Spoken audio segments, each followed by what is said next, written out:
gonna tell you how to be your very own hiccup doctor. Bad hiccups. And help you to cure your hiccups.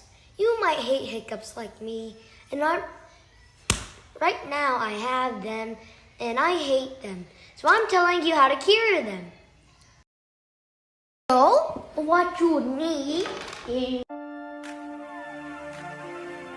you need someone to help you do this. Like how my dad is here. Or you could do it by yourself. Either one.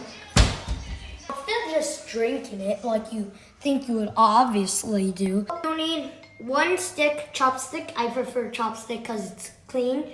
Not like those dirty sticks out there. They might have squirrel pee on that. Trust me.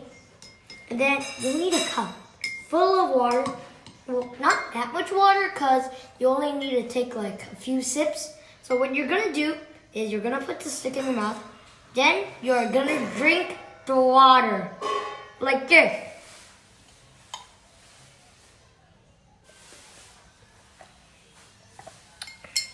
It may make some drips on the table or floor or couch or cat.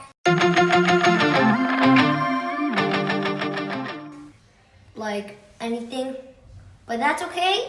It's a part of it. So what happens is when you drink the water, sometimes the air goes into your hiccup spot. Then you have hiccups. The pickups, hiccups, dickups. And then like that stuff happens. So what we did is we blocked the air from that I am here. I would not ever have hiccups again. Actually, I'll have them many times in my life. But still, I won't have it anymore for this day. I hope it works. Please like this video and subscribe for more